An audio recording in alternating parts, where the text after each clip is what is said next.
Two sisters gather aluminum cans to trade for a few pennies and help their sick mother. After reading a report about them, a billionaire decides to visit the neighborhood and is shocked to discover that this woman is, in fact, his own mother. The crystal clock showed 3 in the morning when Samuel Andrews finally closed his laptop. The figures from the latest contract he'd signed spun in his mind like a movie on loop. 60 million, an amount that, 5 years ago, would have made him jump for joy in the 5,000-square-foot penthouse he inhabited. Today, it was just another number in his bank account. The view from the panoramic window revealed the city lights, a man-made constellation that never slept.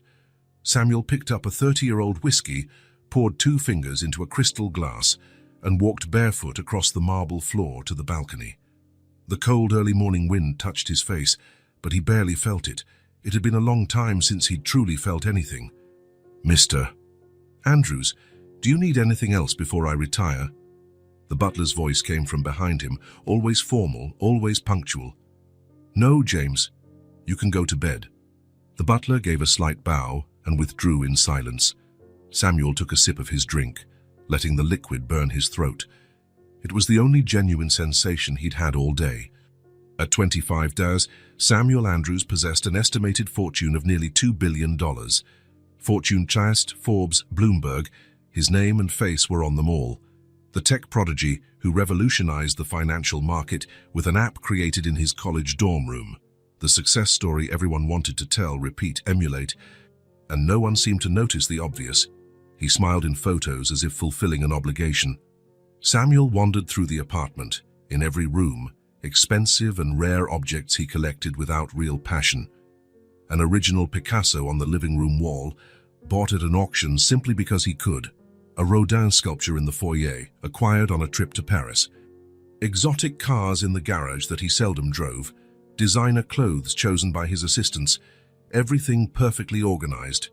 Everything utterly empty. His phone buzzed. A message from Vanessa, the model he had gone out with 3 times in the past few weeks.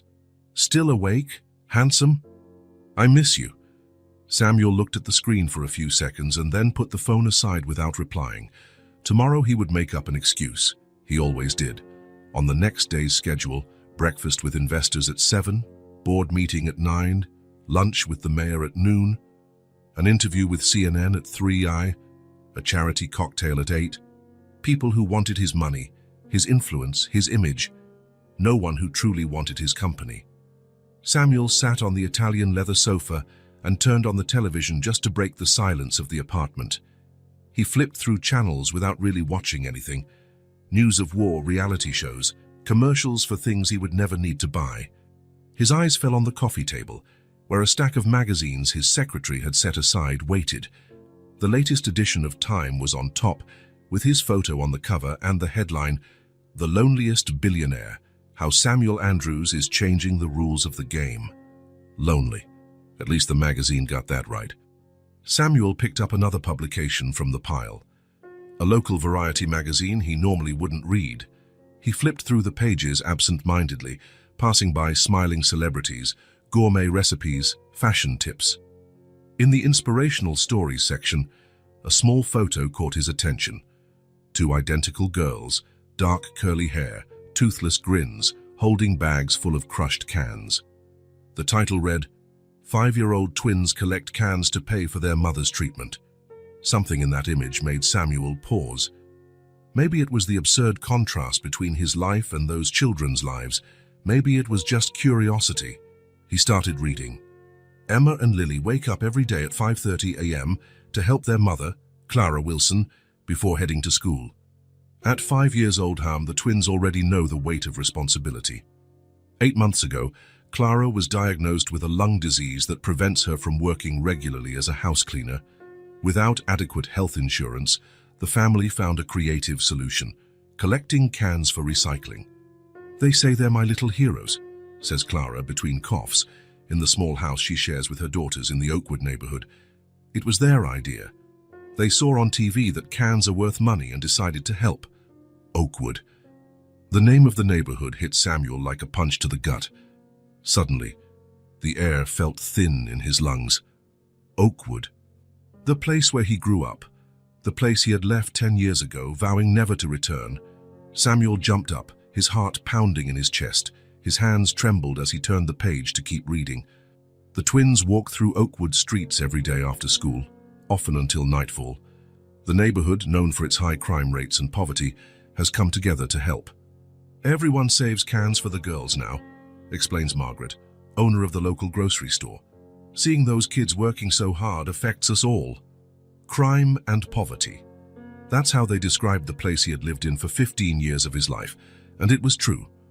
Oakwood apparently hadn't changed. Samuel kept reading, unable to stop now. So far, Emma and Lily have collected almost $600 in 6 months, which helped pay for doctor visits and some medications. "It's not enough for the full treatment, but it's what we have," says Clara. The 28-year-old single mother faces the possibility of losing the home they live in as she can no longer afford the rent. Samuel let the magazine fall to the floor. Images of his childhood flooded his mind like flashbacks of a movie. The narrow street where he played, the public school with broken windows, the rusty playground where he spent his afternoons, the small 2-bedroom apartment he and his mother shared, his mother 10 years without seeing her, 10 years without a word. 10 years building an empire while cutting off every link to his past. Samuel walked to the window, pressing his fingers to his temples. A headache was starting to form. He hadn't thought about Oakwood for so long that now the memories felt like they belonged to someone else. A skinny, determined boy who promised his mother he would one day take them both away from that life. And then, when he finally got the chance, a full scholarship to an elite university, he left alone. He convinced himself he would go back for her once he found success. But success came faster than he imagined, along with a new life, new friends, new values. And the calls home became fewer until they stopped altogether. The last contact had been an argument. Harsh words, accusations hurt on both sides. Samuel offered money she refused, saying she didn't need handouts, that what she wanted was a son who was present, young and arrogant. He told her she didn't understand his world, that she was stuck in the past, that he needed to move on. He hung up, vowing never to call again, and he kept that promise for 10 years. "What am I doing?" he murmured to himself, resting his forehead against the cold glass of the window. Outside, the city sparkled, indifferent to his inner turmoil. He downed the rest of his whiskey in one gulp and placed the glass on the table. He picked up the magazine again, looking at the 2 smiling girls. They were the same age he'd been when his mother started working 2 jobs to support them. He could see himself in those hopeful eyes. Something broke inside him. A dam he'd kept sealed for years, holding back feelings he refused to face. Guilt, shame, longing. Without stopping to think, Samuel grabbed his phone and typed a message to his assistant. "Cancel all my appointments for the next 2 days. Urgent, personal matter." It was 4 in the morning when Samuel, wearing jeans and a t-shirt for the first time in months, grabbed the keys to one of his less conspicuous cars and left the luxury building. The security guard at the front desk gave him a strange look, not immediately recognizing the always impeccable Mr. Andrews in that unshaven man with a determined gaze. Dawn found Samuel driving through streets he hadn't visited in a decade. Oakwood felt both familiar and strange, like a dream you can't fully recall. Small houses close together, some with faded wooden porches, others with tiny but well-kept yards. Old trees lined the narrow roads, their roots cracking and lifting the pavement in places. Samuel drove slowly, taking in every detail. The corner convenience store, now with a different sign but in the same spot. The laundromat where his mother had worked for years, apparently still open. The gas station where he bought his first soda by himself. The elementary school appeared on his right, a brick building with a small fenced yard. He remembered himself sitting on the steps at the entrance, waiting for his mother, who was always late, exhausted after endless hours of work. She never complained. She always smiled when she saw him, no matter how tired she was. He parked the car and continued on foot. His legs seemed to remember the way, turning down the right streets automatically. The sensation was surreal, as if time had both stopped and advanced. The same smell of home cooking wafting through windows, the same loud conversations between neighbors, the same sound of children running around before school. But there were changes too. Shuttered shops, abandoned houses, signs of deterioration that hadn't existed in his memories. Oakwood seemed poorer, more forgotten. A group of teenagers passed him, backpacks on their shoulders, eyeing the well-dressed stranger who looked out of place in those streets. Samuel felt the weight of his transformation. He no longer belonged there, but neither did he feel part of the luxury world he had built. He turned a corner and his heart rate quickened. There was the street where he'd grown up. Wellington Street, number 43. The small two-bedroom house with a wooden porch and a tree in the yard. He stopped a few feet away, unable to go closer. The house looked smaller than he remembered. The faded blue paint, the white fence turned grey with age. The old tree where he had built a makeshift tree house was still there, taller and sturdier. As he watched, the front door opened. A small girl stepped out, holding a plastic bag. She carefully descended the porch steps, looking around. Her dark, curly hair bounced as she turned to call someone from inside the house. Seconds later, an identical girl appeared. Samuel held his breath. The twins from the magazine article. They were living in the house where he had grown up. The girls headed for the sidewalk, each carrying a bag, apparently starting their daily can collection. They looked so small, so fragile to be bearing that burden. Samuel felt a lump in his throat. Without thinking, he took a step forward, just as one of the girls noticed him. "Hi, mister," she called, waving with her free hand. "Do you have cans for us?" Samuel froze, not knowing what to say. The other girl looked over as well, more shy, partly hiding behind her sister. No, sorry," he finally managed, his voice almost a whisper. The more talkative girl shrugged. "That's okay. If you find any, save them for us, okay? We live here," she pointed to the house. "It's to help our mom." "She's sick," added the quieter sister, her voice barely audible. Samuel stepped a little closer, drawn by something he couldn't name.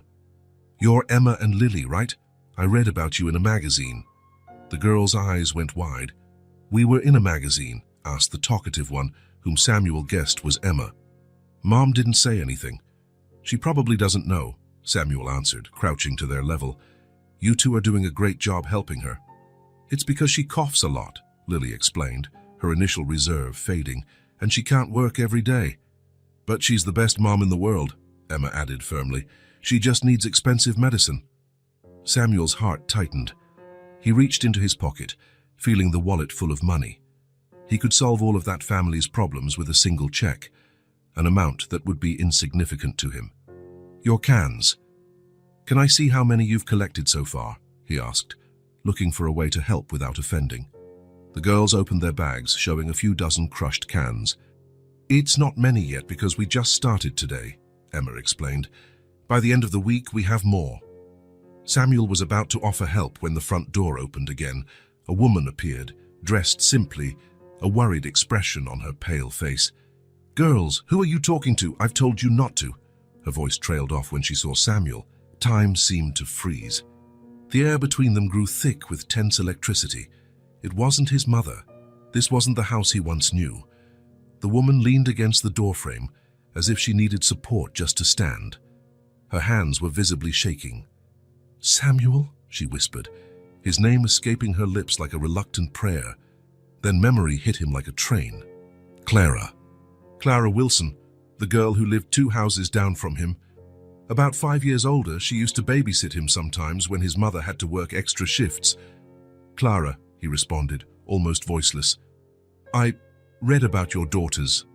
The twins looked from their mom to the stranger, puzzled by the sudden tension. "You guys know each other?" Emma asked. Clara took a deep breath, visibly trying to collect herself. "Go inside, girls, now." "But Mom, we need to go get cans," Emma protested. "Now, Emma," Clara repeated, her voice allowing no argument. The girls obeyed reluctantly, casting curious glances at Samuel as they climbed the porch steps. "Why are you here?" Clara asked as soon as the daughters were inside, her voice low but sharp. Samuel took a step closer. "I saw the article and—" He hesitated. What could he say? That he felt an inexplicable urge to return to a past he'd abandoned.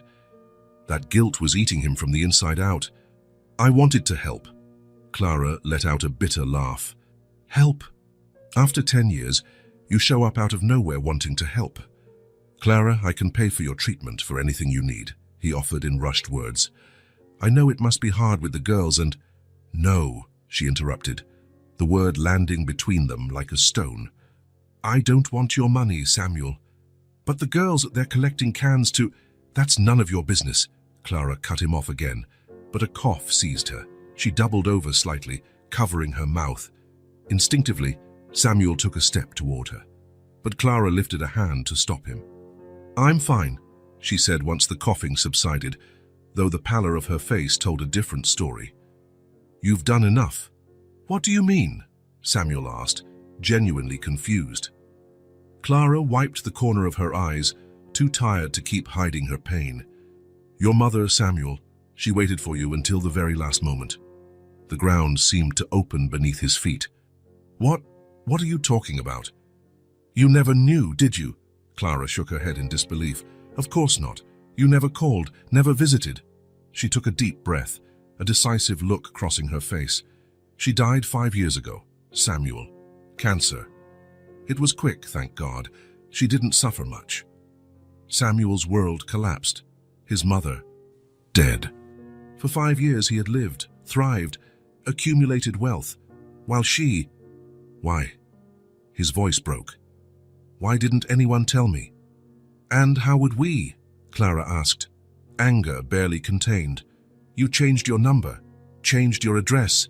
You vanished. She tried to find you when she was diagnosed. She even hired a private detective, you know? Spent what little she had trying to track you down. Each word was a stab to Samuel's chest. His vision blurred with tears he refused to shed. This can't be, he murmured, more to himself than to Clara. This was her house, Clara continued mercilessly. When she died, she left it to me. We were friends, you know. I stayed with her until the end. Someone had to... Samuel staggered backward, leaning on the small fence. His mind refused to process what he was hearing. His mother, gone, while he was too busy closing million-dollar deals to even attempt reconciliation. I need to see, he murmured. Where is she? St. Joseph Cemetery, Clara replied, her voice softening slightly at the sight of Samuel's genuine anguish. East section, 3rd row. A heavy silence fell between them. Inside the house, the muted voices of the twins could be heard. Your daughters, Samuel finally said, trying to pull himself together. Please let me help them. Not for you, not for me, for them. Clara studied him for a long moment, as if trying to see through him. Go see your mother first, Samuel, then we'll talk. With that, she turned and entered the house, shutting the door softly behind her. Samuel stood there for several minutes, unable to move. The world around him seemed to lose color, sound, substance. The only real thing was the pain growing in his chest, a physical, tangible agony that felt like it would split him in two. When he finally managed to move, he felt like an automaton. He returned to his car, started the engine, and drove aimlessly for hours, memories of his mother flooding his mind, her tired smile after a long day's work, her hands, rough from labor but gentle when tending to him in sickness, the proud look on her face when he brought home his first report card of straight A's. The last memory was the worst, her hurt voice on the phone, begging him not to sever the only bond they had left, and he, arrogant, cut it off anyway. By the time the sun began to set, Samuel was parked outside St. Joseph Cemetery. The place was simple, well kept, old trees offering shade to visitors. He walked among the graves, following Clara's directions, east section, 3rd row, and there it was. A simple, almost modest headstone. Maria Helena Andrews, beloved mother and friend, 1968, 2020. Your love remains. Samuel dropped to his knees before the grave, tears finally breaking free.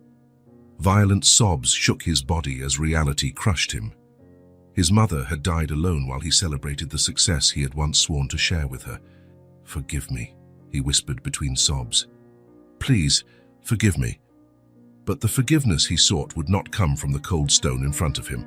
He would have to find it elsewhere, perhaps by helping the girls who now lived in the house that had once been his. perhaps by trying to ease the suffering of Clara, who had done what he should have done, stayed by his mother's side. When night finally fell, Samuel got up, physically and emotionally exhausted, yet a new determination burned in his chest. He couldn't change the past, but the future was still in his hands. He drove back to his luxurious, empty apartment, which now felt even more vacant or even more meaningless. Passing through Oakwood, he slowed down as he neared Clara's house. The lights were on, and for a brief moment, he could see the silhouettes of the twins running inside the living room. Tomorrow, he would return. No matter how long it took, he would make Clara accept his help, not as charity, but as a form of redemption. A chance to honor his mother's memory by doing what she would have done, caring for those in need. On the city skyline, the lights shone indifferent to his pain, guilt, and resolution. But for the first time in years, Samuel felt something beyond emptiness. It was pain, yes, intense and devastating. But it was also purpose, a reason to exist beyond accumulating wealth. The loneliest billionaire in the city had just found something his money couldn't buy, the chance to do the right thing, even if it was too late.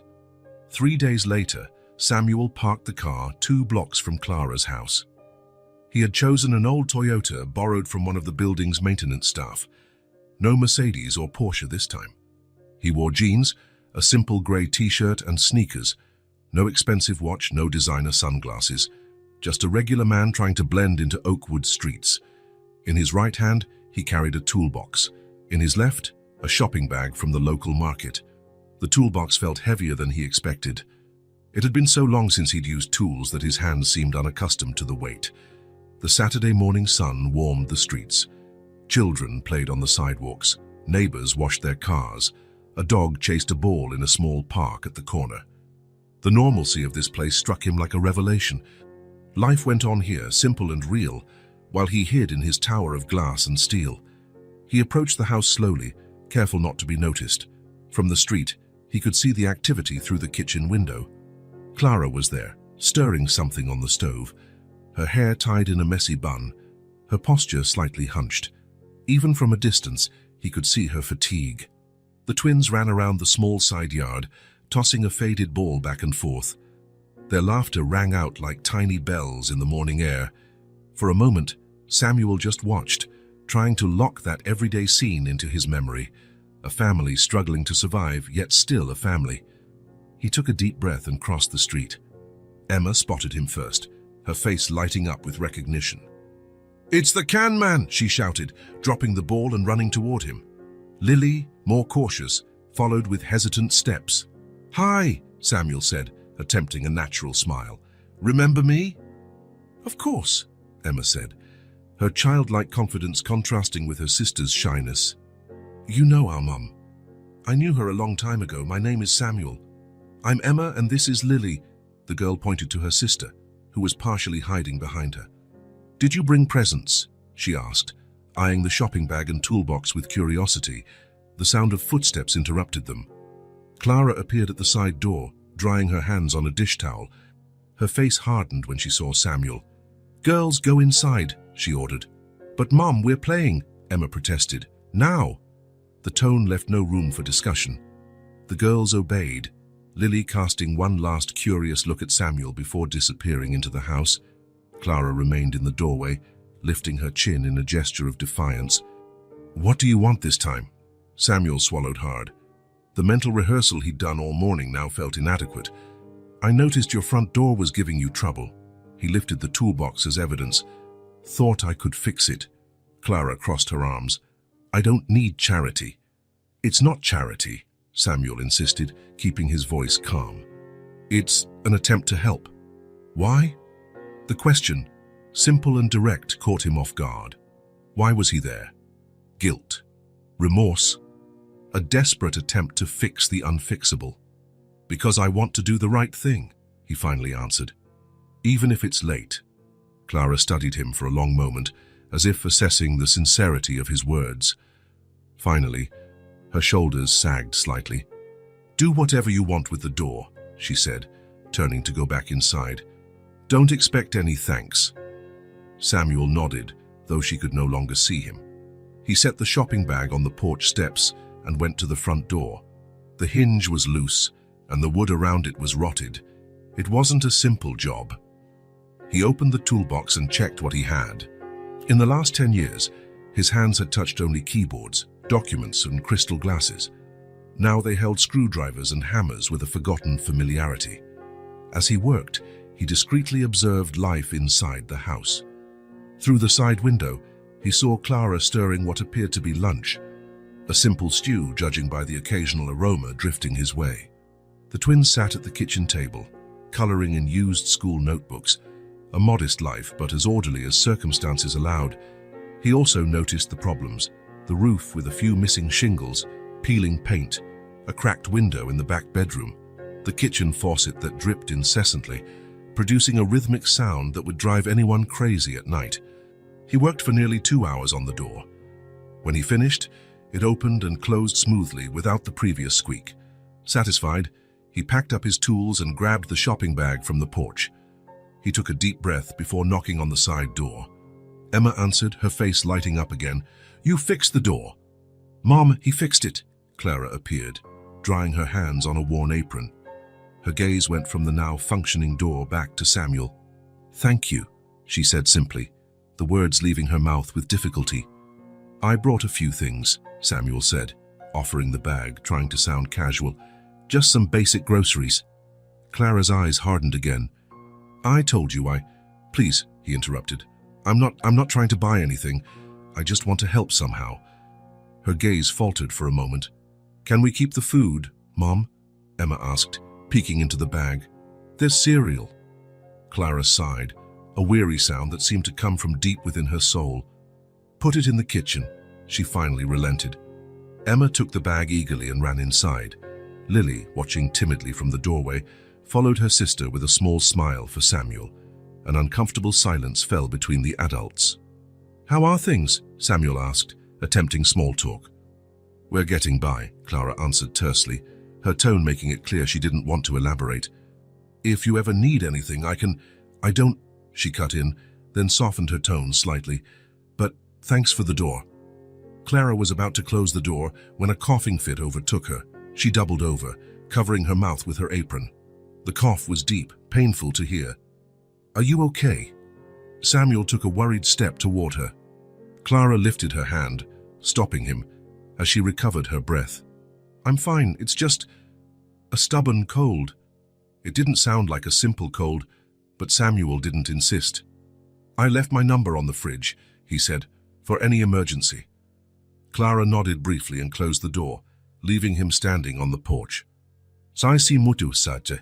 In the following weeks, Samuel established a routine. He came to the house 3 times a week, always with some practical excuse. He fixed the dripping faucet, replaced some shingles on the roof, repaired the cracked window. Small repairs beyond his knowledge, forcing him to watch YouTube tutorials the night before, but giving him a reason to be there. He always brought something: a small house repair, non-perishable groceries, a children's book hidden among his tools. Clara never asked, never openly thanked him, but she also no longer stopped him from coming. Over time, Samuel began to understand the rhythm of that family. Clara woke up at 5 in the morning to prepare a simple breakfast for the girls, taking them to school by 7. She came back to do small sewing jobs for a few dollars. She picked the girls up at noon, cooked lunch, and in the afternoon, when she found work, she cleaned houses in the neighboring, more affluent district. The twins stayed with an elderly neighbor who charged almost nothing to watch them. Clara's routine was exhausting, frequently interrupted by coughing spells that seemed worse each week. Samuel observed her discreetly, noticing how she leaned against walls to rest when she thought no one was looking, how her breathing became labored after climbing the few steps to the porch, how her face grew paler every day. There were tense moments. Clara refused to discuss her health. When Samuel suggested doctors or treatments he could pay for, she simply changed the subject or left the room. Her pride was like a concrete wall between them, impenetrable and unwavering. But with the girls, things were different. Emma, outgoing and inquisitive, soon adopted Samuel as a kind of uncle. She would pull him by the arm to show him her drawings. ask him to read stories, bombard him with endless questions. "Do you have a big house?" Emma asked one afternoon, while he was fixing a shelf in the living room. "Yes," Samuel replied, measuring a piece of wood. "Bigger than ours." "A bit bigger," he smiled. "Does it have a pool?" Samuel paused, looking at the girl. "Yes, it has a small pool on the rooftop." Emma's eyes widened. "On the rooftop? How can a pool be on the roof?" Samuel laughed and tried to explain the concept of a penthouse. Emma listened, fascinated, piling question upon question. Lily, quieter, sat nearby, absorbing every word with attentive eyes. "Can we swim there one day?" Emma finally asked. The question caught Samuel off guard. "Sure," he answered automatically, then realized what he'd just promised. "I mean, if your mum says it's okay." Emma made a face. "She always says no to the fun stuff. She just wants to protect you," Samuel defended, surprising even himself. "She works so hard to take care of you too." "I know," Emma said, suddenly serious. "It's because she's sick and can't work every day like she used to." Lily, who rarely spoke when Samuel was around, moved closer. "She cries at night," she said softly. Samuel felt his heart clench. "She cries?" Lily nodded. "When she thinks we're asleep, and she coughs a lot." "She hides her medicine too," Emma added. "She says they're vitamins, Kais, but we know they're not." Samuel set his tools aside and sat on the floor with the girls. "You two are really smart, you know that?" They smiled shyly. "Your mum's going to be okay. I'll try to help." "Promise?" Lily asked, her eyes shining with a hope that nearly broke Samuel. "Promise," he replied, knowing it was a promise he had to keep no matter what. Right then, Clara entered the living room, carrying a tray of juice. She found Samuel sitting on the floor with her daughters, and something passed between them. A silent acknowledgement that an invisible line had been crossed. "What are you all plotting?" she asked, trying to sound light, but the tension in her voice was evident. "Samuel promised we can swim in his pool one day," Emma blurted out, too excited to keep it in. Clara's face hardened. "Don't make plans without asking me," she said firmly. "Now go wash your hands for a snack." The girls left, leaving Samuel and Clara alone. He stood up, feeling the need to explain. "Sorry, I didn't mean, don't make promises you won't keep." Clara interrupted, her voice low and intense. "Not to them." "I'm not promising anything I don't intend to keep," Samuel countered, meeting her gaze. "I'm here, Clara, I won't disappear." She let out a humorless laugh. "Like you didn't disappear before. Like you didn't leave your mother waiting until her last breath." The word struck Samuel like a slap. A thick silence followed. "I'm trying to do what's right now," he finally said. "Why?" "To ease your conscience. To feel better about what you did." Clara set the tray down on the table more forcefully than necessary. "Maybe at first," Samuel admitted honestly. "But now I'm worried about you, about the girls. We don't need your worry." "Clara," he stepped toward her, "I see how you are. The hidden meds, the worsening cough, the fatigue. This is more than just a stubborn cold." Her face went even paler. "You don't know what you're talking about. Let me help," he pleaded, almost begging. "Not for the past. For the future. For the girls, for you." Before Clara could respond, another coughing spell took over. This time it was worse than the ones before. She bent forward, gripping the edge of the table, her knuckles white. When the coughing finally stopped, there were spots of blood on the handkerchief she used to cover her mouth. Samuel stared in horror at the handkerchief, then at Clara's pale face. She quickly hid the evidence but it was too late. "It's just a burst blood vessel," she explained defensively. "Nothing serious." "Clara, please," Samuel implored. "This is serious. You need—" "Don't tell me what I need," she interrupted, her voice weak, lacking its usual conviction. She leaned against the wall for a moment, visibly dizzy. Samuel instinctively moved closer to support her. This time, she didn't push him away, a fleeting moment of vulnerability that spoke volumes. "Promise me you'll see a doctor," he asked, his voice gentle but firm. "Not for me, for the girls. They need you." Clara swallowed hard, tears glistening in her eyes. For a moment, her wall of strength fell, and Samuel saw the real fear in her gaze. "I can't afford—" "I can," he interjected gently. "Not as charity, as a friend." Clara looked at him, years of pride and independence battling against the growing fear for her daughter's future. Finally, almost imperceptibly, she nodded. The emotional distance between them was still vast, but that small gesture of acceptance was the first real step, a fragile moment of trust that Samuel silently vowed not to break. In the hallway, hidden, the twins watched with serious, hopeful faces. To them, Samuel was more than a stranger now. He was a promise that things could get better. And to him, those two girls had become the chance to do something genuinely good in a life that, despite all its wealth, had been barren of real meaning. Samuel parked the car and glanced at the passenger seat. He had stopped by a toy store on the way, but after wandering the aisles for nearly an hour, left with only a simple jigsaw puzzle. Nothing fancy, nothing expensive. Just a 100-piece set with a picture of a sunny park, the kind of thing any average dad might buy for his kids. "I'm learning," he muttered to himself, walking toward Clara's house. Over the past 2 weeks, something in his approach had changed. After seeing the blood on the handkerchief, Samuel realized he needed Clara's trust before it was too late.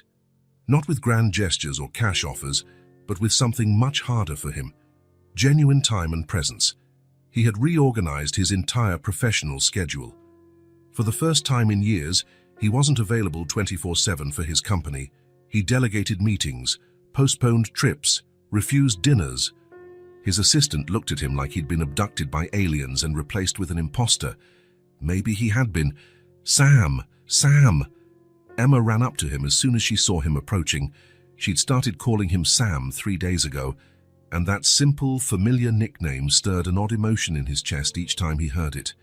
"Hey there, kiddo," he replied, crouching to her level. "How was school today?" "I drew a picture and the teacher put it on the wall," Emma said excitedly.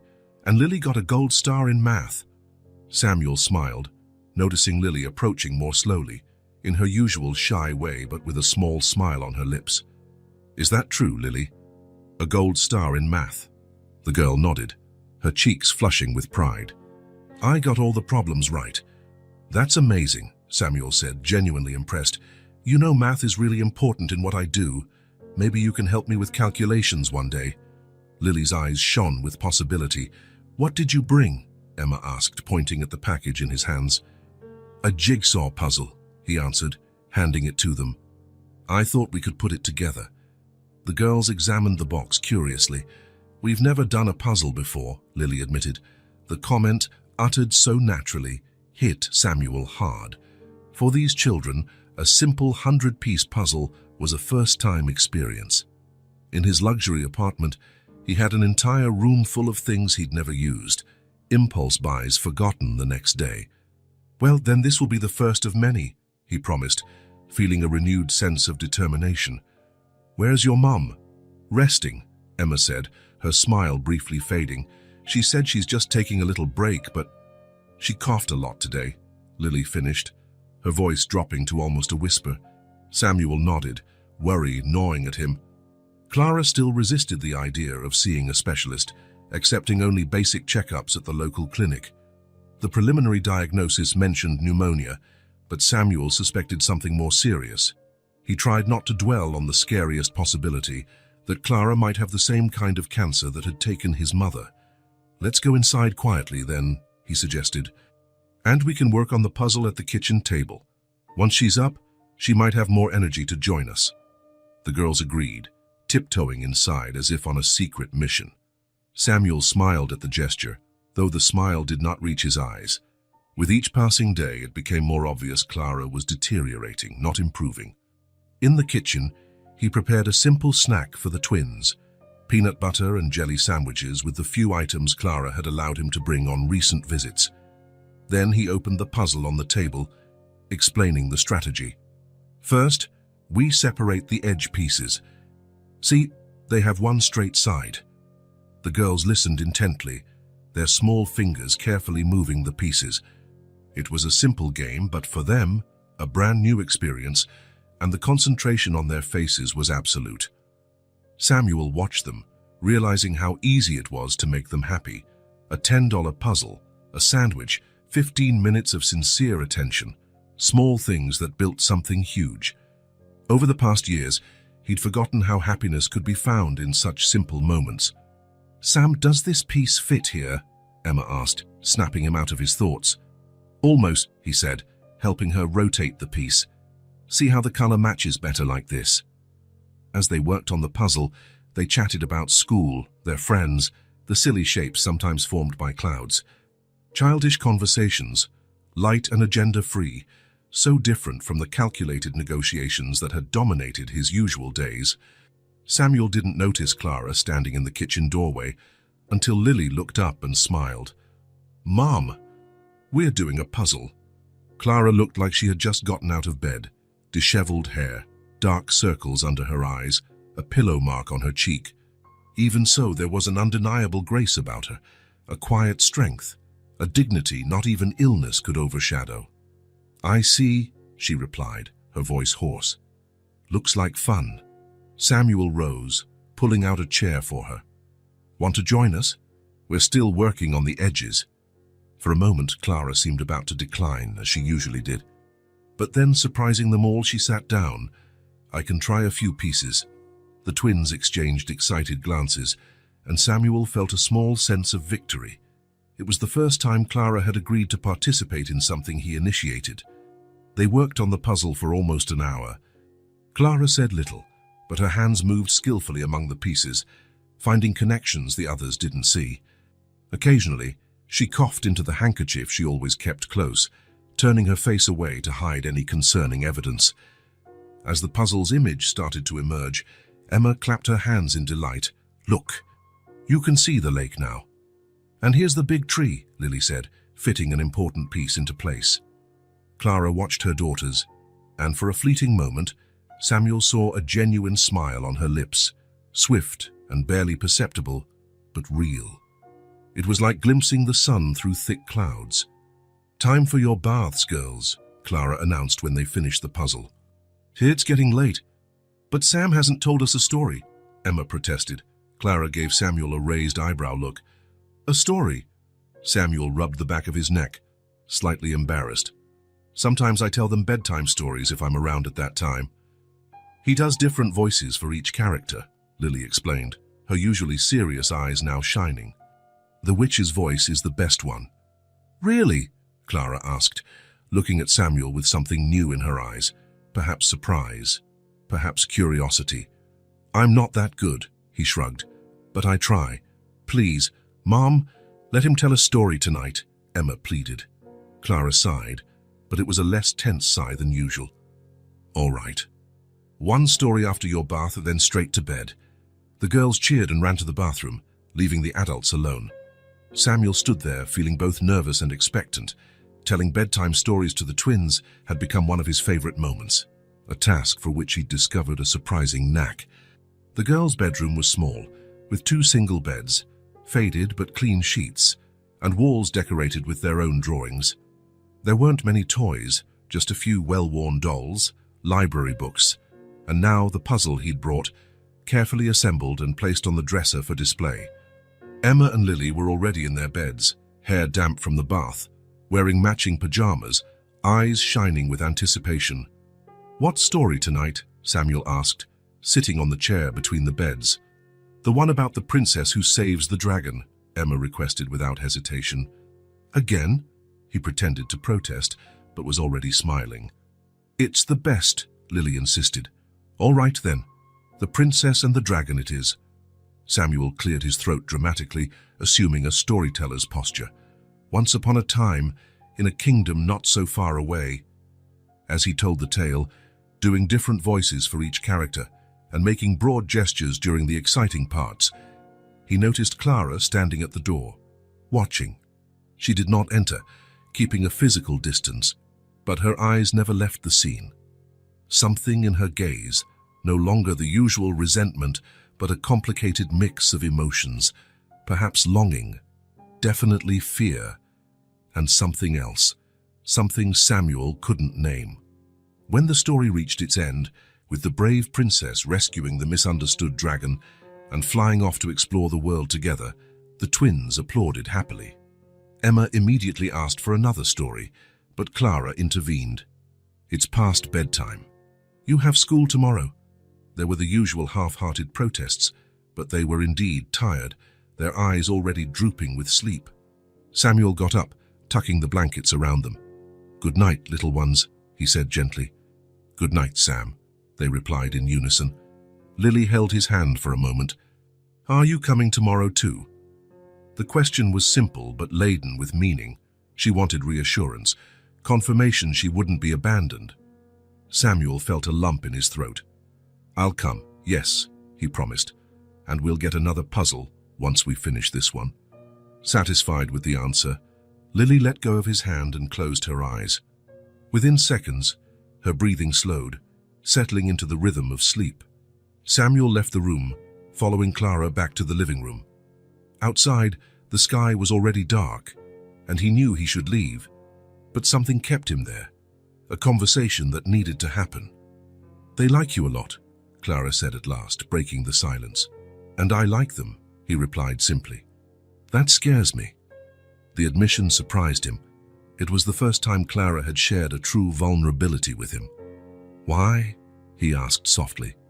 She looked at the window, at the darkness outside.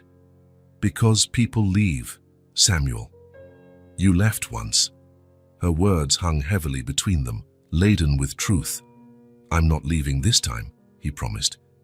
Clara finally looked at him, tears gathering in her eyes. "How can I believe that?" "You can't," Samuel admitted honestly.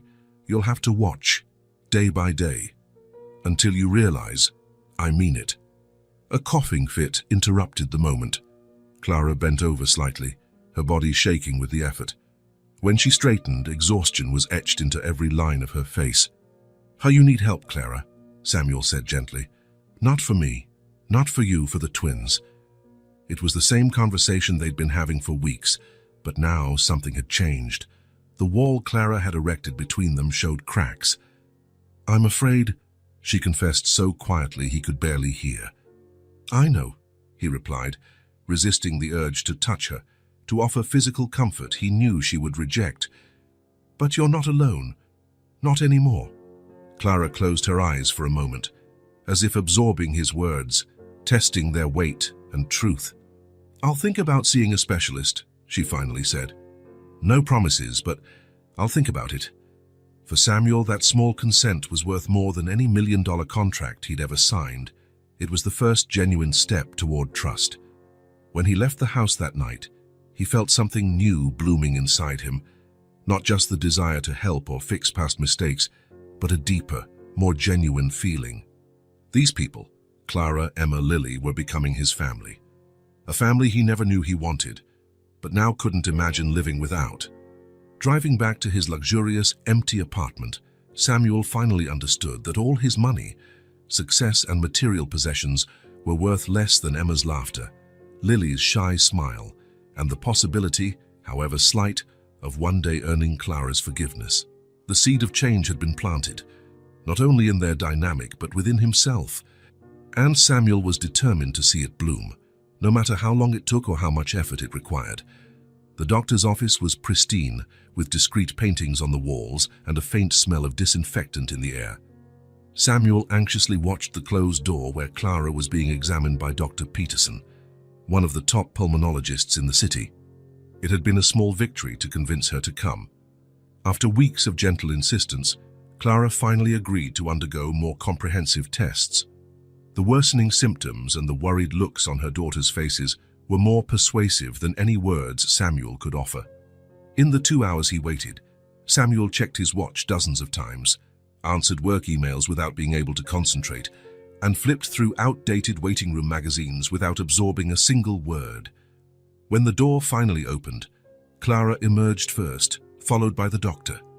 Her face was pale, lips pressed into a tight line. Samuel stood up immediately. "May we speak in private, Mr. Andrews?" asked Dr. Peterson. Clara shook her head. "He can hear it. I'll need help explaining things to the girls anyway." The doctor motioned for them to sit down, and all three did so. Clara kept her hands tightly clasped in her lap, her knuckles white.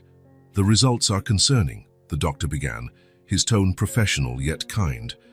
"We're looking at a case of pulmonary fibrosis in a moderate stage, possibly caused by prolonged exposure to cleaning chemicals without proper protection." Samuel felt a heaviness in his stomach. Pulmonary fibrosis, a disease without a cure. "What are the treatment options?" he asked, trying to keep his voice steady.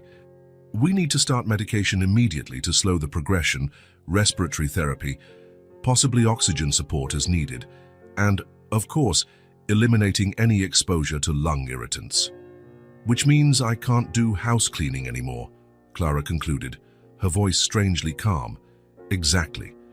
And we have to consider the possibility of a lung transplant in the future, depending on how things evolve." Samuel watched Clara's face close off as the doctor continued explaining the treatment plan, medications, follow-up visits.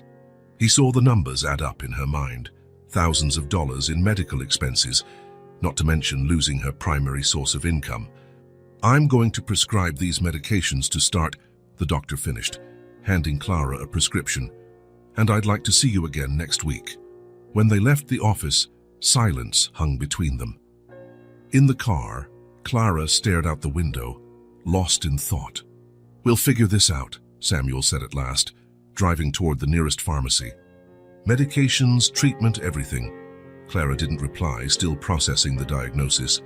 "And about work," he continued, "you don't have to worry. I can help with the bills while you recover." She finally looked at him. "How?" Samuel hesitated only a second. "I have a savings account. I can transfer enough to cover your expenses for the next few months. Or years, if need be." "A savings account," Clara repeated, a faint tone of disbelief in her voice. "Yes, money isn't a problem, Clara. We can even look for a better house, in a neighborhood with cleaner air. The girls could have their own rooms, a yard to play in." He kept talking, growing enthusiastic as he described how he could make their lives easier. Comprehensive health insurance, a better school for the girls, maybe even someone to help around the house while Clara recovered. He was so caught up in his ideas that he failed to notice Clara's expression changing, hardening with each word. "Stop," she said quietly. Samuel didn't hear her, continuing with his plan. "Stop," Clara repeated, louder this time, her voice cutting through his words. "You still don't get it, do you?" Samuel looked at her, confused. "What are you talking about? I'm just trying to help." "No, you're trying to buy a solution," Clara said, anger rising in her voice, "just like you always have. Like you did with your mother." Samuel felt the sting of those words. "That's not fair." "Isn't it? Tell me, Samuel. What's changed? You still think throwing money at problems will make them disappear." "I'm not throwing money," he defended himself, his tone rising. "I'm offering a real solution to a real problem. You're sick, Clara. You can't work. The girls need to eat. The house needs repairs. These are facts, not issues of pride." He parked in front of the pharmacy, turning off the engine with more force than necessary. "What do you want in return?" Clara asked, her eyes burning with restrained anger. "My gratitude, my forgiveness. The right to feel better about abandoning your mother." "That's not what this is about." "It's exactly about that. You want redemption, but you want it the easy way, writing a check instead of truly understanding what you did wrong." Samuel took a deep breath, trying to calm down. "All I'm trying to do is help you and the girls. Then listen to what we need instead of deciding for us," Clara snapped, her composure finally breaking. "Don't you think I know I need money? That I don't stay up at night worrying about how I'll pay the bills now? But there are things more important than money, Samuel." "Like what?" he asked, exasperated. "Like pride." "What good is pride when you can hardly breathe without coughing up blood?" The moment the words left his mouth, Samuel regretted them. Clara flinched as though he had slapped her. "I'll get your meds," he muttered, leaving the car before the argument got worse. Inside the pharmacy, while waiting for the prescription to be filled, Samuel tried to collect himself. He didn't understand why Clara reacted with such anger. He was just trying to help, offering real solutions. What was so wrong with that? When he returned to the car, Clara was discreetly wiping her eyes. She had been crying in his absence. Guilt flooded him at once. Clara, I'm sorry, Let's go home, she interrupted, her voice under control again. The girls are waiting. The rest of the drive passed in tense silence. When they arrived at Clara's house, Emma and Lily ran out to greet them. They had been under the elderly neighbor's supervision, who quietly withdrew after exchanging words with Clara. "Mom, what did the doctor say?" Emma asked, clinging to Clara's leg. Samuel watched Clara crouch down, with effort to hug her daughters. "Mom has a problem with her lungs," she explained gently. "I'll need to take medicine and rest more." "Are you going to get better?" Lily asked, her big eyes full of concern. Clara hesitated for just a moment. "I'll get better, yes. But it will take time." The girls seemed to accept the explanation, though Samuel noticed the worried looks they exchanged. They were little but perceptive enough to sense something serious. "Did Sam help us put another puzzle together?" Clara asked, changing the subject. Emma shook her head. "No, sir, because you said it was a surprise and we had to wait till you got back." Clara glanced at Samuel, confused. He cleared his throat awkwardly. "Actually, I was thinking maybe we could look for a new house, a bigger place, with a yard, maybe even a pool." The girl's eyes went wide at the suggestion. "A pool," Emma repeated, starstruck. "Samuel," Clara warned, her tone indicating this was not the time.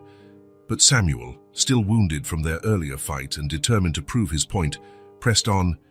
"Yes, a pool, and your own rooms, in a better neighborhood with cleaner air for your mom." "Stop it, Samuel," Clara said more firmly. "Why, it's a real solution, Clara. The girls deserve more than this rundown place. You need a healthier environment." "We don't want to move," Lily interjected suddenly, her small but determined voice surprising them. "This is Grandma's house." Samuel paused, struck by the reminder. His mother, her house. Of course, the twins would have developed an emotional attachment to this place. "Lily, sweetheart, sometimes we have to make changes for our health," he tried to explain gently. "Enough," Clara said, standing up with difficulty. "Girls, go to your room, please. I need to talk to Samuel." The twins obeyed reluctantly, casting confused glances back at the adults. As soon as they were alone, Clara turned to Samuel, anger barely contained in her stare. "How dare you do that? Talk about our future in front of the girls without even consulting me. I was just suggesting." "No, you're trying to control, making decisions about our lives as if you have that right." "I just want to help," Samuel insisted. "No, you want to feel better about yourself," Clara shot back. "You want to buy my forgiveness, buy the girls' love. But it doesn't work like that, Samuel. Trust and respect can't be bought." Her words hit him like a punch to the gut. "It's not fair to accuse me like this. I've been here for weeks, trying to do the right thing. Doing it all your way, on your terms, without truly listening to what we need." Samuel felt anger welling up. All his patience, all his efforts to approach slowly, to respect Clara's space, and she was accusing him of trying to buy affection. "What do you want from me, Clara?" he demanded in frustration. "Tell me exactly what you want, because I'm trying everything I know." "I want you to understand that some things can't be fixed with money," she cried. "I want you to see beyond your privilege and understand there's a reason your mother preferred your presence to your money." It was the last straw. "Don't talk about my mother," Samuel said, his voice low and dangerous. "You know nothing about our relationship." "I know she died alone," Clara responded, unrelenting. "I know she cried for you every night. I know she refused your money because all she wanted was your time, your love, not your distant charity." Samuel felt something snap inside him. Without thinking, he grabbed his car keys and headed for the door. "Where are you going?" Clara asked, anger replaced by surprise in her tone. "Away. It's what I always do, right?" "It's what you expect." "Samuel, the girls, they'll be fine without me," he cut in. "After all, I'm just the guy trying to buy affection, right?" And without looking back, he left, slamming the door behind him. The luxury apartment had never seemed so empty. Samuel sat on the Italian leather sofa, an untouched whiskey in front of him, gazing at the city lights through the panoramic window. 3 days had passed since the argument with Clara. 3 days without seeing the twins, without hearing their laughter, without bedtime stories. The void he felt was physical, as if a piece of him had been ripped away. His phone rang. his assistant's 20-second call that day. He ignored it, as he had all the others. The business world, which once occupied every second of his thoughts, now felt distant and irrelevant. "What am I doing?" he murmured, running his hands over his tired face. The question echoed in his mind constantly. Was Clara right? Was it all about relieving his guilt, buying redemption, or was there something deeper driving his actions? He closed his eyes, recalling the simple moments, putting puzzles together with the girls, fixing things around the house, telling stories at night. None of those actions involved money. They were just presence, time, care. Maybe that was the point. Maybe Clara was trying to teach him the same lesson his mother had tried to teach him. That genuine presence was worth more than any sum of money. Samuel got up and walked to the window. His reflection on the glass looked like a stranger, the ruthless businessman who'd built an empire but didn't know how to build real connections. He suddenly remembered Lily saying she didn't want to move because it was her grandmother's house, his mother's house, a place with history, with memories, with emotional meaning no mansion with a pool could replace. "I'm such an idiot," he muttered to himself. The answer had been right in front of him the whole time. Clara didn't just want financial help, though she surely needed it. She wanted respect. She wanted to maintain her dignity and autonomy. She wanted her daughters to learn the value of the things money couldn't buy. Samuel picked up his phone and looked at it for a long moment. Should he call, apologize, or wait a bit longer, let things cool down? No. Time was exactly what Clara didn't have in abundance. With her illness progressing, every day was precious. Yet before pressing the dial button, he paused. He had to do it differently this time. He had to show, not just say, that he understood. He set the phone down on the table and walked into his office. Sitting at his desk, he began to write. Not an email, not a text, but an actual letter on paper. Honest words about regret, understanding, and above all, a promise to respect Clara's choices and decisions. When he finished, he folded the paper carefully and placed it in a plain envelope. Nothing flashy, nothing screaming money or privilege, just his words, sincere and direct. He decided he would deliver it in person the next morning. He wouldn't force his way in, wouldn't insist on a conversation. He would simply leave the letter and let Clara decide if she wanted to give him another chance. Because in the end, he realized that's what this was about. Not his right to be in their lives, but the privilege of being accepted, despite his past mistakes. Samuel looked at the dazzling city beyond the window, feeling a clarity he hadn't experienced in years. To truly be part of Clara and the twins' life, he had to learn to love on their terms, not his. And he was willing to try, no matter how long it took. The morning was grey when Samuel returned to Clara's house. He had chosen to come early, before the girls left for school, hoping to see them. The letter he had written felt heavy in his jacket pocket, reread dozens of times overnight. The neighborhood seemed quieter than usual. No children playing on the sidewalks, no neighbors watering plants, just the occasional breeze rustling the leaves of the trees. Samuel felt an inexplicable chill up his spine as he approached the house. That was when he heard the scream. "Help! Somebody help!" Emma's voice, high-pitched with panic, sliced through the morning air like a knife. Samuel ran, his heart pounding, the letter forgotten in his pocket. The front door was slightly ajar. He pushed it open and raced inside. "Emma! Lily! Sam!" The shout came from the kitchen. Samuel found the twins kneeling beside Clara's motionless body. She lay on the floor, unconscious, a trickle of blood at the corner of her mouth. Her skin had a terrifying grey tint. "She fell," Lily sobbed, her small hands holding Clara's. "We can't get her to wake up." Emma clutched Samuel's arm as he knelt down. She was coughing a lot, really, really hard, and then she fell. "We kept calling her, but she won't answer." Samuel's world tilted. Clara, lifeless on the kitchen floor, seemed unreal in her pallor, almost transparent. For a terrible moment, he feared he was too late. With trembling hands, he checked for a pulse, weak, irregular, but present. She was still breathing, though each breath was an audible struggle, a wheezing rasp from her lungs. "Is she gonna die?" Lily's voice was barely a whisper, her eyes wide with terror. "No," he said with a certainty he didn't feel. "I won't let that happen." Moving quickly, Samuel pulled out his phone and called an ambulance. Then he carefully lifted Clara off the floor. She felt alarmingly light in his arms, as if she were already slipping away from this world. "The ambulance will take too long," he said to the girls, who watched him with terrified eyes. "We're taking her in my car." "It'll be faster." The twins followed him as he carried Clara outside.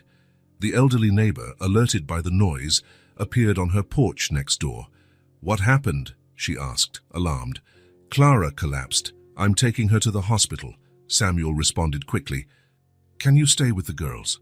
The woman was already approaching to help when Emma spoke up, her voice surprisingly firm. "No, we're going with her." Samuel hesitated only a second, seeing the determination in the children's eyes. "All right. All of us, then?"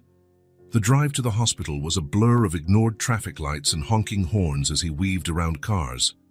In the back seat, the twins held Clara's hand, talking to her continuously, as though their voices might keep her anchored to this world.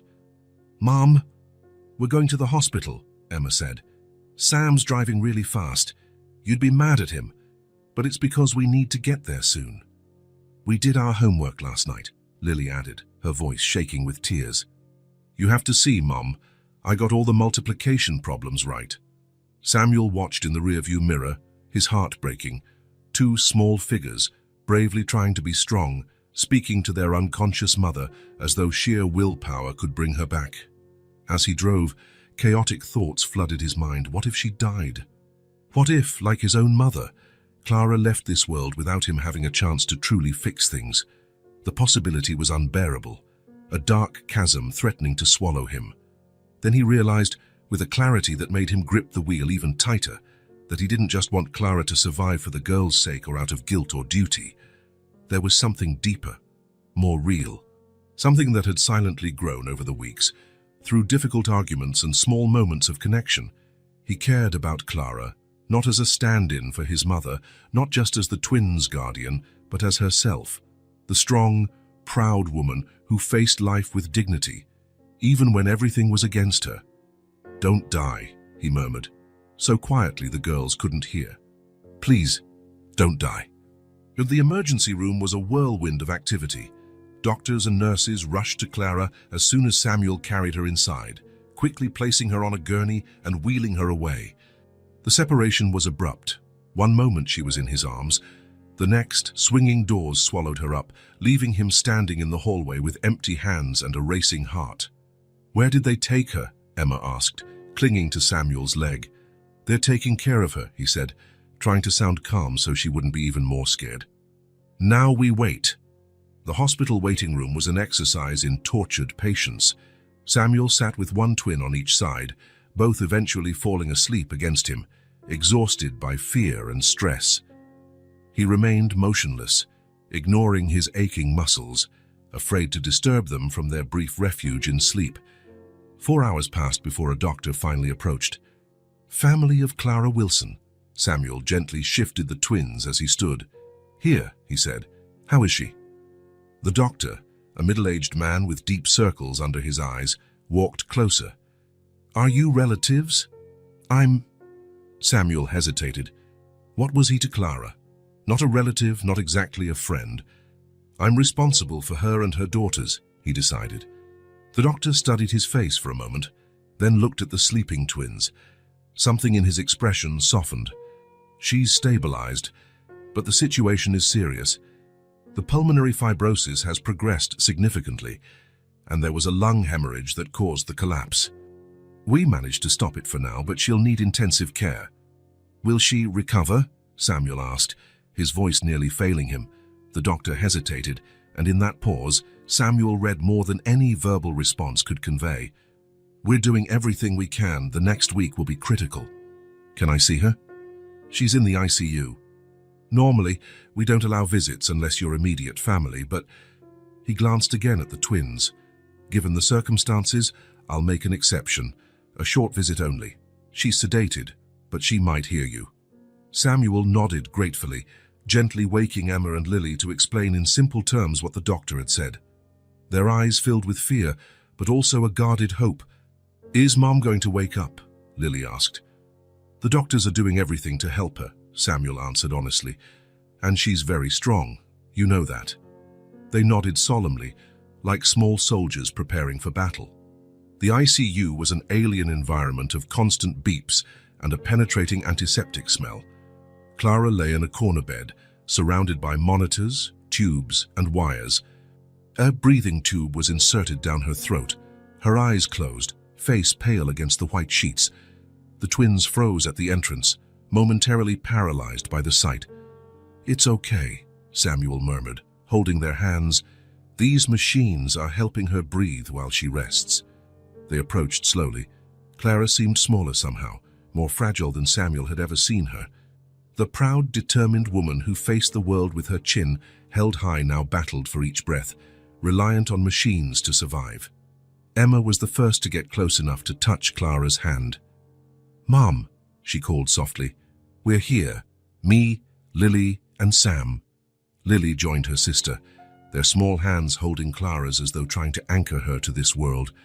"You have to get better soon," she said, with a seriousness that broke Samuel's heart. "We promise not to cry, but it's hard."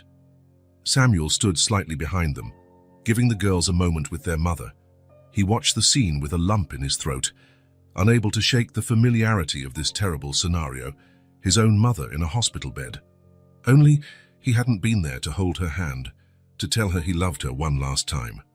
A nurse approached gently. "We need to let her rest now," she said. "You can come back tomorrow." The twins reluctantly backed away from their mother, but Samuel asked, "Just one more moment, please." The nurse nodded sympathetically and guided the girls out of the room. Alone with Clara, Samuel finally approached the bed. His legs felt like lead, each step requiring conscious effort. He sat on the edge of the bed and, after a moment of hesitation, took her hand in his. "Clara," he began, his voice a hoarse whisper. "I don't know if you can hear me, but I'm here, we're all here." The steady beep of the monitors was his only response. "I'm sorry about what happened, about the argument, about leaving like that." The words came with difficulty, his throat tight with emotion. "You were right, you know, about everything, about me, about money, not fixing certain things." Samuel gently squeezed Clara's hand, as though trying to transfer his strength to her through that touch. "I don't want to lose you again," he continued, his voice trembling. "I promise I won't leave this time. No matter what happens, no matter how hard it gets, this time I'm staying." A tear slipped down his cheek. Samuel didn't try to hide it. For the first time in years, he allowed himself to fully feel without reservation, without walls. Fear, guilt, fragile hope, all of it coursed through him now. "The girls need you," he whispered, "and I need you too.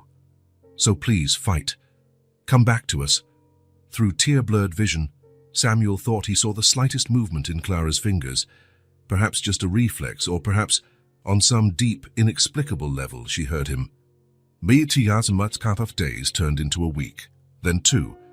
Samuel's life narrowed to 3 places: the hospital, where he spent most of his time, Clara's house, where he cared for the twins, and his car, where he sometimes slept when he was too exhausted to drive.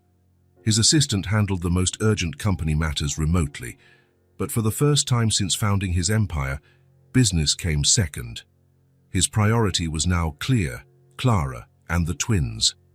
On the 10th day, Clara opened her eyes, only for a few seconds before drifting off again, but it was enough to ignite hope. On the 12th day, doctors removed the breathing tube, satisfied with her improved oxygen levels.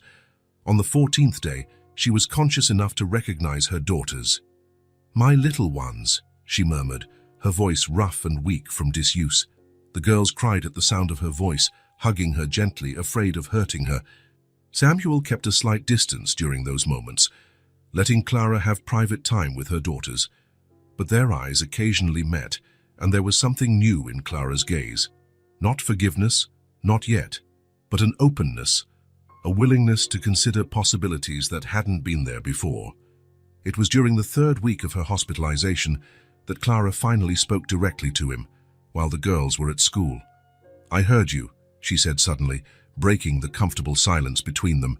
Samuel looked at her, confused. When? That first day in the ICU when you said you wouldn't leave. Her eyes, still tired but clearer now, fixed on his. I thought I was dreaming, but it was real, wasn't it? Samuel nodded, speechless for a moment. Every word, he managed to say at last. Clara studied him for a long time, as if searching for something in his eyes. You've changed, she finally declared. I've tried, he admitted. I'm still trying. A small smile curved Clara's lips. I noticed. That simple acknowledgement meant more to Samuel than any award he'd ever received, more than magazine covers, more than numbers in a bank account. The doctors say I can go home in a few days, Clara continued, but I'll need constant care, oxygen, medication, rest. I'll help with all of it, Samuel offered immediately. I can hire nurses, he caught himself, mindful of the delicate ground. I mean, we can figure out the best way together. Whatever you prefer. Clara smiled again, more openly this time. You're learning. From the best teacher, he replied, smiling back. The house was quiet when Samuel arrived that night. The twins were sleeping at the neighbors, giving him time to arrange some things before Clara came home the next day. He started in her room, changing the sheets, airing out the space, making room for the oxygen equipment set to be delivered in the morning. As he organized the bedside table, a partially hidden envelope caught his attention. Normally, he would have respected Clara's privacy, but something about the official hospital paper made him pause. It was a letter from weeks before her hospitalization. Hesitantly, Samuel opened the envelope. It was a detailed medical report on Clara's condition. Words leaped off the page like accusations: accelerated progression, severely compromised lung function, candidate for transplant. Clara knew, she had known for weeks how serious her condition was, but chose to hide it from everyone, including him. With a knot in his stomach, Samuel began opening the dresser drawers, looking for more information. In a folder, carefully tucked under piles of clothes, he found more medical reports, each painting a darker picture than her current doctor had described. Then, in another drawer, he found the bills, stacks of them, unpaid medical expenses, collection notices, overdue warnings, some dating back years. At the bottom of the stack, a particularly alarming document, a foreclosure notice. The house, his mother's house, was on the verge of being taken by the bank. Samuel sat on the edge of the bed, hands trembling as he held the papers. Clara owed tens of thousands of dollars. Money she clearly didn't have, money she might never be able to pay, especially now with her condition. How much pride and fear did it take to hide all this, to smile at her daughters every day, knowing her world was collapsing beneath her feet, to refuse help even when her own life was at stake? His first instinct was to grab his phone, call his accountant, and order every debt paid immediately. It was the logical, practical solution. With a single phone call, he could erase this entire problem from Clara's life. But then he remembered her face when he offered money before, how her eyes had hardened, how hurt and anger replaced any possible gratitude. Clara didn't want charity. She didn't want to be saved like a charity project, yet the situation was unsustainable. Without intervention, Clara would lose the house. Without proper treatment, her condition would worsen further. The twins could end up orphaned and homeless. Samuel put the papers back as he found them. He needed to think. He needed a way to help Clara without undermining her, to solve practical problems without destroying the fragile trust they were rebuilding. He sat in the darkened living room for hours, pondering his options. The house around him seemed to hold echoes of the twins' laughter, the bedtime stories, the small daily triumphs Clara celebrated with such pride. It was more than a roof and walls. This was a home. The home his mother had built, the one Clara preserved, the one now filled with his own memories as well. When the first rays of sunlight came through the window, Samuel had a plan. It wasn't perfect, and it carried significant emotional risks, but it offered a path that honored Clara's dignity while addressing the urgent, practical needs. He stood, grabbed his coat, and left. There was much to do before he picked Clara up from the hospital. A meeting with a lawyer, a visit to the bank, some strategic phone calls. He glanced at the house one last time as he got into his car. "I'll fix this," he promised quietly. "The right way, this time." For the first time since this entire journey began, he felt certain he actually knew what that meant. Clara looked at Samuel with suspicion, then at the papers spread across the kitchen table. 2 months had passed since her hospitalization, and though she was still weak, she could sit up for discussions like this. "Why are you showing me all this?" she finally asked. Samuel took a deep breath. This was the conversation he'd been rehearsing for weeks, waiting for the time when Clara was strong enough to face it. "Because we need to solve this together," he said. "I don't want to make decisions about your life without you, but I also can't pretend I haven't seen these papers, or that I don't understand how serious things are." Clara ran her hand through her hair, which was starting to show premature grey strands. The oxygen hissed softly from the tube running to her nose, a constant presence now. "How much do you know?" she asked. "I know about the mortgage, about the old medical debts, and about the doctor's prognosis." Clara closed her eyes briefly, the weight of life visible in every line of her face. The twins were at school, giving them a rare moment to speak openly. "I never intended to drag you into this," she said finally. "I know, and I respect that," Samuel said, choosing his words carefully. "But I'm involved now, Clara. I'm here, and I have resources that can help." She opened her mouth, likely to refuse outright, but Samuel raised a hand. "Before you say no, I have a proposal. It's not charity, it's a partnership." Clara raised an eyebrow, intrigued despite her reluctance. Samuel pulled a folder from his briefcase. "I've done some research. The house has a decent market value, even with the repairs needed. I propose buying a share of it. An investment, legally speaking." "Buying a share of my house?" Clara repeated, skeptical. "Our house," Samuel corrected gently. "My mother's house, too. Where I grew up. Where your daughters are growing up now." Something in Clara's gaze flickered. Samuel continued, sensing a small opening. "The money would clear the mortgage and the most urgent medical debts. You'd retain majority ownership. I'd technically be your tenant, paying a portion of expenses while I'm here." "How long do you plan to stay?"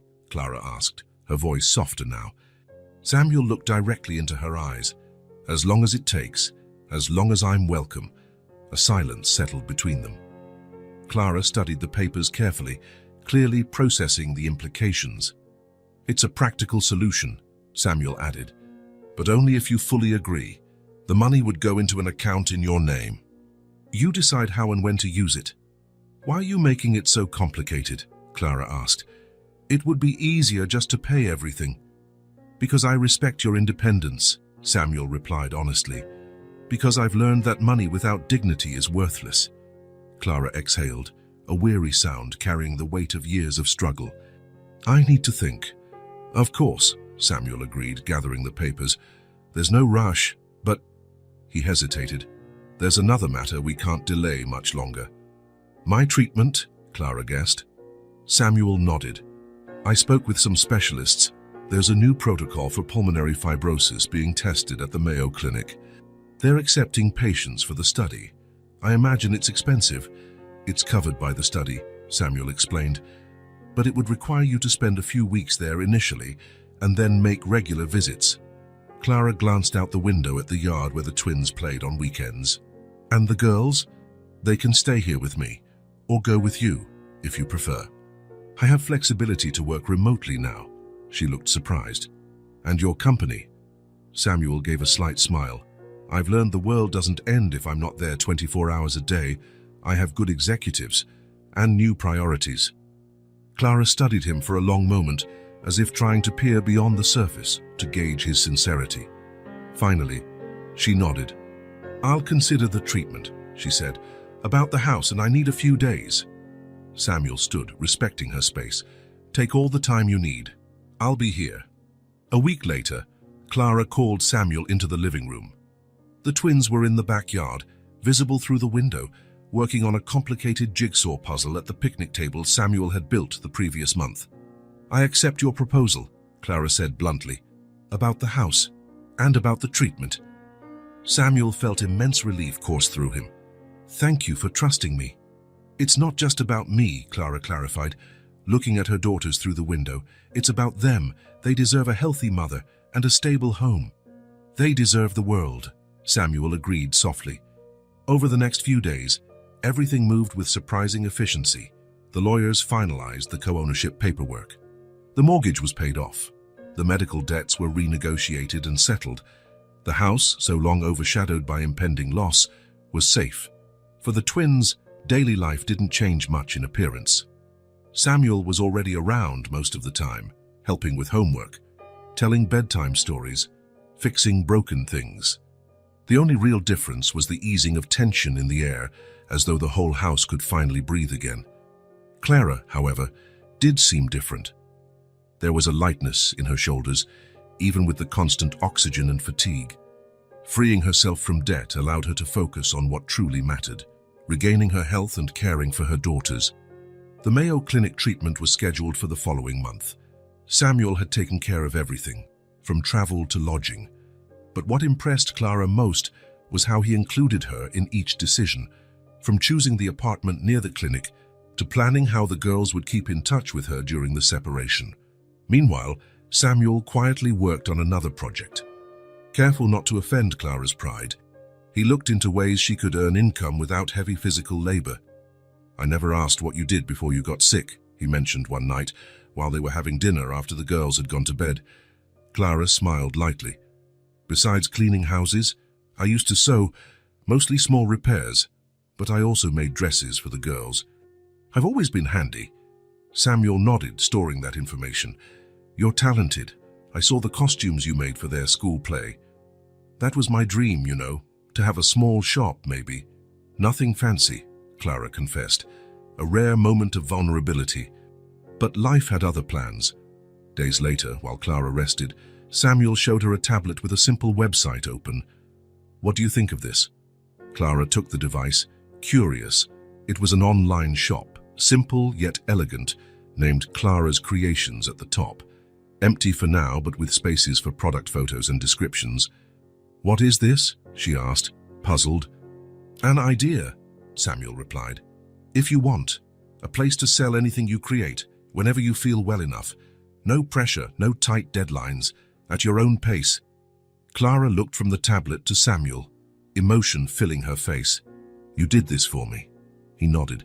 "It's just a start. We can change it however you like. Or scrap it entirely out if it's not what you want." Clara was quiet for a long moment, her fingers lightly tracing the screen.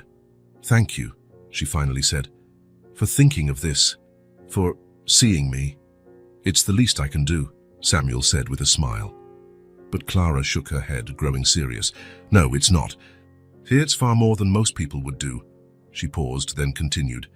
"It reminds me of your mother, actually." Samuel felt his heart clench. "How so?" Clara set the tablet aside, looking off into the distance as if she could see the past. "Maria had this ability, to see potential in people, even when they couldn't see it themselves." A comfortable silence settled, each of them lost in memories. Then Clara spoke again, her voice soft but firm. "There's something you should know, about your mother, about you, about how it all began." Samuel straightened, intrigued. Clara rarely spoke about the past, especially about his mother. "When you were about 8, the school identified that you were exceptionally bright," Clara began. "They recommended a special program, an expensive private school for gifted children." Samuel frowned, confused. "I never knew that." "She didn't want you to know. She didn't want you feeling like a burden. She told me your brain was a gift that couldn't be wasted in schools that wouldn't challenge you." Clara paused, breathing a bit heavily. "Maria took out a mortgage on the house. She got 2 extra jobs. She sold almost everything of value she had, all to pay for that school." The revelation washed over Samuel like a wave. Memory fragments began clicking into place. His mother always tired, yet insisting he focus on his studies. The different uniform he wore, while other neighborhood kids went to public school. The long bus rides they took every morning. "Why?" His voice faltered. "Why didn't she tell me? Pride, maybe. Or fear you'd feel guilty. She used to say your mind was a gift that needed the best education possible." Samuel felt tears forming. "The debts you found when she passed, Clara nodded. Part of it, yes. She never fully recovered from that investment. But she always said it was worth every cent. Your success was her biggest pride. Even after I left, Samuel asked, shame weighing on his voice. Especially after, Clara said gently. She cut out every article about you. She had a box full of them. She showed them to everyone in the neighborhood. My son, the business genius, she'd say. Samuel couldn't hold back his tears any longer. His entire empire, all his success, built on the silent sacrifice of a woman he had abandoned, a debt he could never fully repay. I didn't know, he whispered. I never imagined.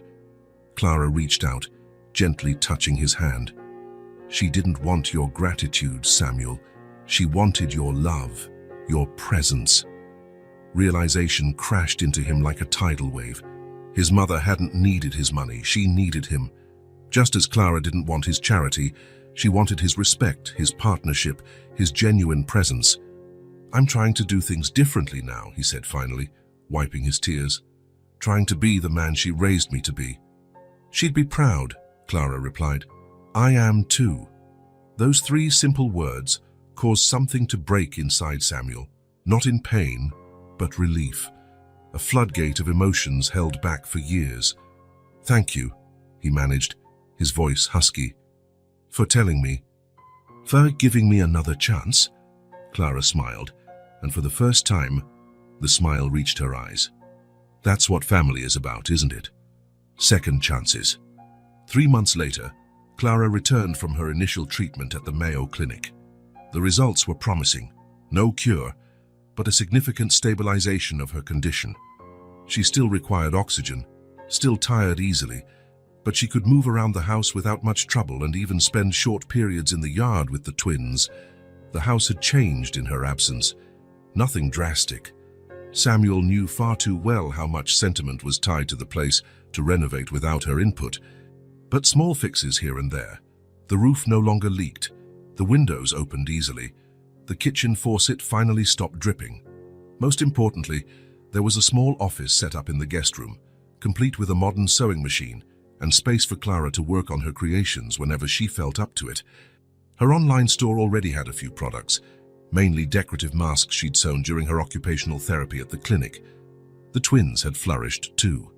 Emma remained bubbly and creative, yet now displayed a surprising discipline at school.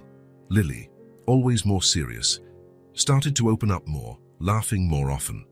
Samuel had hired a tutor who came twice a week for extra educational activities. Nothing lavish, just enough to nurture their evident potential. As for Samuel, his transformation was the most striking of all.